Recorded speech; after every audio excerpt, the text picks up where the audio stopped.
ako po ay si She Gonzales. Isa po ako sa mga caseworkers sa Center for Market Advocacy Philippines, sa CMA po. Ako sa CMA din ako, bali case documenter, tapos tumutulong ako kay Ana. Bali sa ngayon nakaano ako sa wage theft. Nag-i-interview din ng mga OFWs para makuha yung mga detalye nila regarding sa mga sitwasyon nila. Ako si Ana Navarro, caseworker ako or case officer sa Center for Migrant Advocacy. So, ang ginagawa ko sa casework, yun nga, yung pagdodokumento ng mga kaso na nailalapit sa opisina ng CMA, at yung pagbibigay ng assistance, ano yung pwedeng gawin nung worker at nung pamilya ng OFW na lumapit na may problema sa abroad.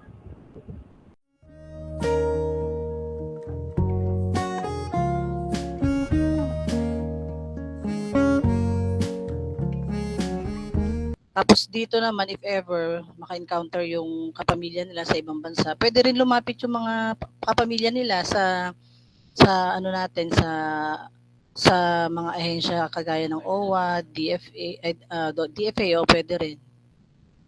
Yung pamilya mismo, pero kailangan pamilya mismo yung lalapit. Siguro yung nasa abroad, no, na mga kababayan natin na migrants, usually ang ano nila diyan, ang agad na makakatulong sa kanila ay yung ating mga embahada, mga konsulado, at mga Philippine Overseas Labor Office or yung POLO na tinatawag, no, na in charge sa mga labor cases. Pwede rin silang lumapit sa, marami rin kasi mga Filipino groups, no, or Filipino associations na active sa mga bansa, no, na medyo maluwag, na yun, nakakapag-organize sila ng different activities. Pwede rin sila doon. And meron din mga church-based, no, na NGOs sa mga countries of destination. So meron yung partner ang CMA yung sa Taiwan, no. Sa experience ko naman, usually pag on-site, pag nandun sa ibang bansa pa yung OFW, lalapit talaga sila sa embahada at saka sa mga polo OWA, ganun. Meron silang doon sa experience ko sa Macau, meron silang mga case officer din na sila yung nag-handle ng violence against women, ganun. May special hotline sila doon. Pupuntahan mo is yung sa polo, ayan. Tapos meron kasi silang meron silang Facebook, meron ding WhatsApp number, yung mga ganun. Tapos, yung iba kasi, 'di ba, Miss Ana, nagra-run away. So, pupunta mismo sila dun sa embahada natin. Kasi nga, out of frustration na rin kasi talaga yun. Na parang in great danger na talaga yung life nila. Sobrang severe na yung abuse, kaya nagra-run away na sila. Parang sobrang hopeless na sila. Pero yun, dun sa mga medyo, kasi it has to do with proximity rin kung medyo malapit yung bahay ng amo nila dun sa embahada natin, 'di ba?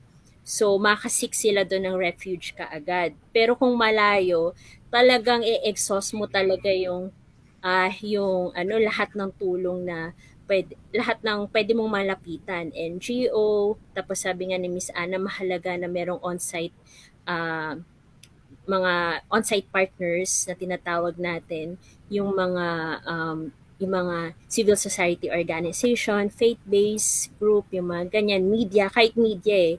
So lahat yun ine-exhaust nung isang distressed migrant worker. Lahat yun lalapitan niya talaga. Pero first of all, ang lalapitan muna niya yung duty bearer, yung sa government natin.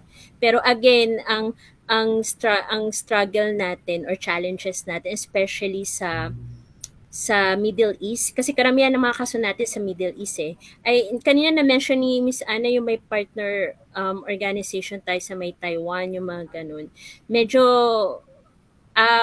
if you're going to compare yung how responsive sila sa mga distressed OFWs, mas maraming best practices kasi sa neighboring countries natin sa Asia compare sa mid-size the size of population ng Philippines, pero ang konti lang ng mga polo natin doon. So, At ano pa ba? Paano naman yung family, 'di ba? Paano naman yung family? Kasi yung family rin, 'di ba, ano rin sila, kailangan kino-contact din naman sila nung kapamilya nila abroad. So, ganun din ang gagawin nila. Lalapit din sila sa mga NGO dito, lalapit sila sa media, lalapit din sila sa polo, yung mga ganun. So, pareho lang yung help-seeking behavior nila. Okay, mas nali-leave behind yung mga cases ng violence against women. Kasi iba yung priority ng government natin, more on the relief, no? Yung talagang yung sa pag-repatriate, pagbigay ng financial assistance, yung mga ganun. If i-contextualize natin yun ha sa during the time of pandemic.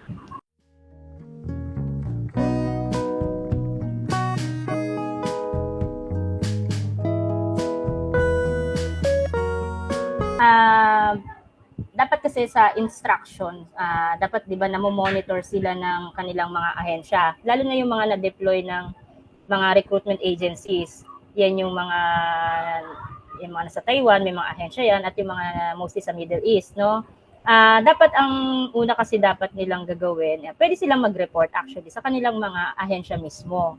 So dahil nga sa experience nila at yung mga natatanggap na rin naming mga feedback base sa mga kaso namin, dahil nga hindi nagre-respond or dinededma sila nung kanilang mga ahensya, kasi ang sasabihin sa kanila, wala na kaming pakialam sa iyo kasi na-deploy ka na namin, so hindi na namin kayo matutulungan, yung mga ganyan. So, tsaka lang nagsisik ng help yung mga migrants natin sa post. Pero dapat yun nga, before sa post sana, kasi kung may mga minor lang naman na ano yan, na problems, pwede namang maiayos ng agency nila sa Pilipinas. At may agency rin kasing partner agency yung agency sa Pinas sa on-site. So ganun dapat.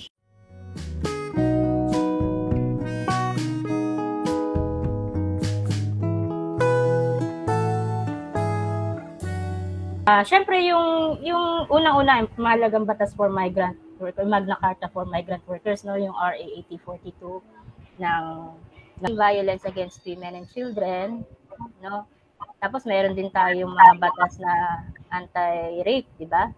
Anti-sexual harassment and SIDO, yun. Sabi ni Ate Ana doon sa human trafficking, kasi ano yun especially yung pre-departure, 'di ba? Yung mga alam mo na kung sino yung mga illegal recruiters, yung mga ganon, 'di ba? Sa pre-departure at saka sa Ate Ana doon sa in transit, 'di ba? Minsan may mga nahuhuli pa nga doon na nata-traffic ng mga women, yung mga ganon. And of course, doon sa isa pang stage of migration, yung on-site ka na, yung ganun. So, isa yon.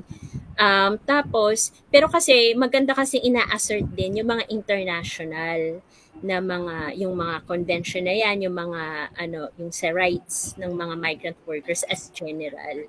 Pero syempre, magkano pa rin tayo paano siya ini-implement or tinatranslate, di ba? Sa country of destination. Kasi dito sa Philippines, syempre, yung sa DSWD, yung sa POEA, dun sa OWA, yung mga ganyan, madali siyang maintindihan, di ba? Kasi you're going after the recruiters, di ba?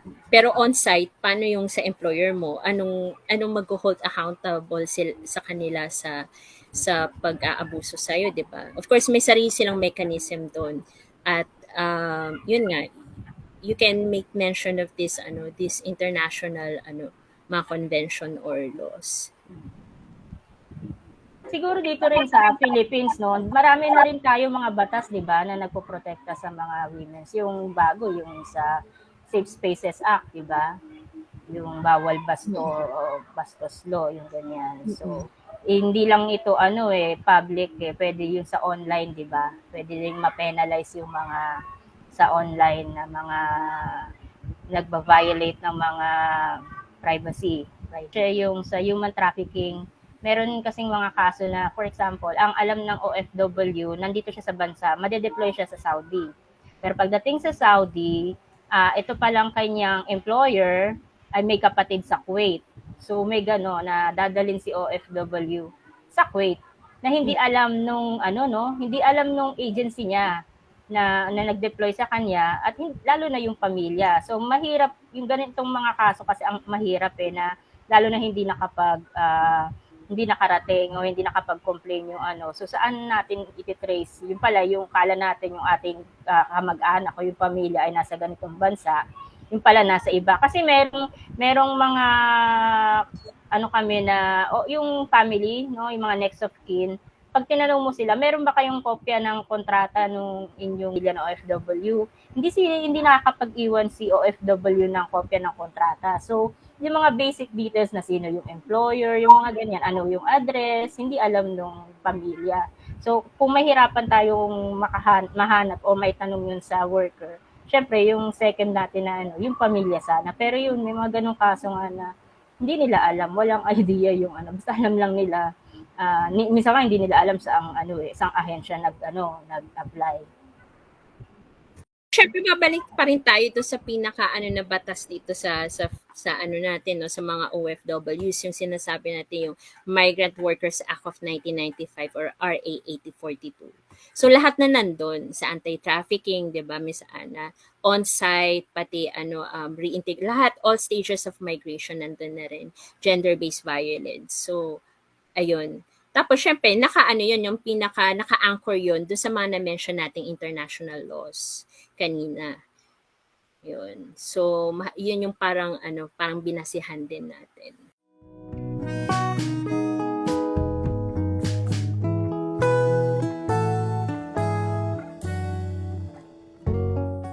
Kanina 'no, na every time na kasi 'di ba we engage with the community, 'di ba, sa iba't ibang community-based na mga organization like OFCs, MRCs, OFW Help Desk at yung mga CSOS din na community-based yung intervention nila. Ang maganda, ang pinakamaganda talaga for me is yung magkaroon nga ng gano'n na yung group work, no, na invite nila itong mga victim and survivors of abuse at mag-i-invite sila ng mga iba't ibang specialists na may empower tong grupo na ito. No? So yung gano'n, so that's one concrete na I could, recommend. Ayan, kung meron, sana may mga resources sila, no? Yung time at yung place, di ba? Kung saan pwede mag-convene itong mga distress OFWs. May tendency kasi tayong yung mga caseworkers na syempre parang transactional na yung approach namin sa trabaho, hindi transformational, hindi na empowering. So, mahalaga yun, no, na dun pa lang kasi tayo yung unang mamimit nung distress OFW, no?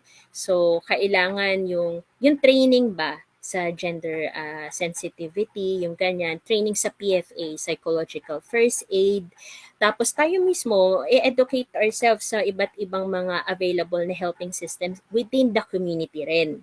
No, hindi lang dun sa iba pa nating alam, no. Kasi like for example, OFCs dapat hindi lang nakabox sa mga nagpo-provide ng OWA. Okay, ng mga migrant-oriented organization. Kasi nakabalik na yung migrant worker eh. Ito yung sa mga nakabalik na, no? Pwede rin yung mga DSWD at iba't mga churches na nasa community, di ba? So, mahalaga na ma-expand ng mga organization na ito, especially the LGU, yung referral directory nila. Saan i-refer, no? Na yung mga resources na available sa community, no?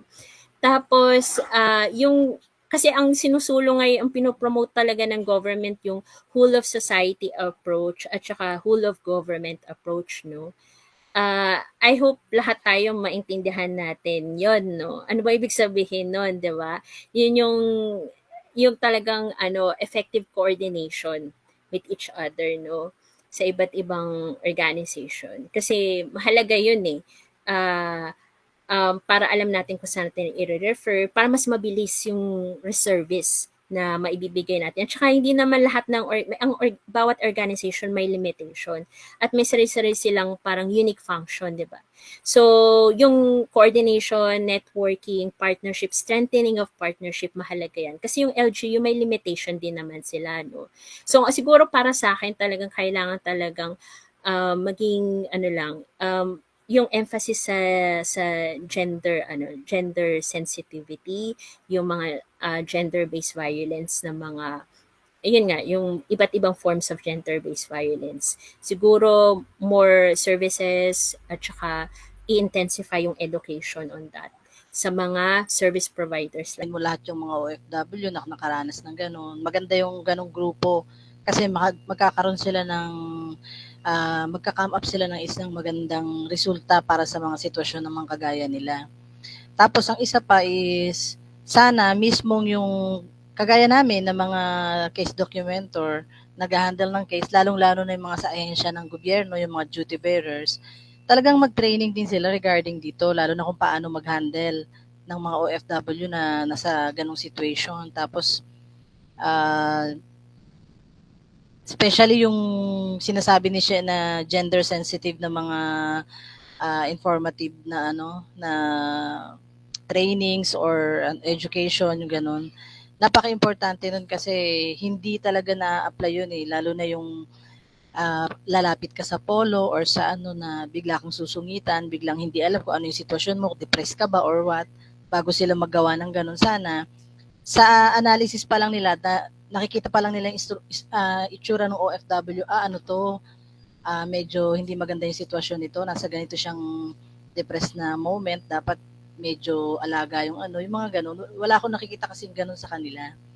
Isama sana nila sa yun, sa isa sa mga ayusin nila sa on-site at saka kahit dito sa atin sa Pilipinas. Kasing frontline dyan na dapat na tumutulong sa mga ganyang kaso ng gender-based, yung ating barangay, di ba?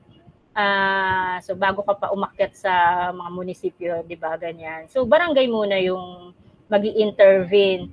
So siguro to effectively combat yung isapin ng gender dapat alam nun, tama yung sabi ni Wen, i-educate or i-train yung mga members ng ating barangay kasi naaalala ko itong isang na ito, yung sa pulis yata ito, yung naggawa sila ng isang poster na parang kung ayaw mong mabasto, so parang something na ayaw mong ma-rape, huwag kang magsuot ng ganito. Diba may mga ganun silang pinalabas, tapos dahil lang pinost nila yon, alam ko sa police station or something yon, nung dinumog sila ng mga sa online, binago nila. So parang dapat kung walang mababastos, kung walang bastos, di ba? Ganon. So sila parang inano nila yung sa pananamit ng babae, dapat hindi ka ganyan manamit kasi alam mo naman ng lalaki. So dapat ganon, gender sensitive, di ba? So yun yung nagkukulang. So okay naman dahil nung napuna sila ng mga netizens, nagbago sila ng posters. Which is magandang di ba? Maganda yung effect na ganon. So okay yun. Ano pa ba? Siguro, di ba marami tayong mga, like ang CMA, maraming partners sa yung mga overseas Filipino na partners, so OFCs natin. May mga proyekto kasi sila na para sa women, di ba? Pero ang nangyayari, ang hirap nilang i-implement kasi nga, either wala silang mahirap sa resources, yun pa lang yun yung unang problema. Siguro yung mga LGU ang pwede nilang ma-support doon sa ating mga partners na organization na nagpo-focus sa women. Siguro support nila yung mga anong tawag dito, kung proyekto ba, project, at kung may proposal man for women na sa gender ganyan, baka yun, pwede nilang tulungan yung women sa women organizations. Yung basic na kung merong may complainant na babae, so available ba agad yung kung kailangan ng shelter, 'di ba? Kasi kung kailangan na i-pull out or alisin talaga yung babae or yung mga children doon sa bahay. So, saan sila dadalhin? Yung automatic na ganun, dapat may ganun, 'di ba? So, meron ba tayong available shelter? So, yung basic na yung hotline, yung ba ay may sumasagot o hindi ba yan automatic hindi ang hirap kontakin. Tapos yung yun nga, yung counseling na sana merong specific person talaga na yun yung ano niya, focus niya yung sa gender based violence. niya, no? Pero hindi pwedeng maging excuse sana yung lack sa resources kasi pwede you will reach out to NGOs, CSOs, yung mga ganun na especially yung present sa community nila. Kasi yung policy magiging inclusive and responsive to the needs of the women migrant workers at na-expand nila yung network nila kasi may lumago yung network nila. Okay, so ito pala nakilala nila may iba't ibang organization pala dito, no? So hindi sila mahihirapan kung wala silang psychology, psychiatrist or kulang yung livelihood program nila. They can always refer to this organizations, NGO sa community nila. Kasi nga, yun nga, again, babalik tayo sa coordination and strengthening of relationship, yung whole of society approach.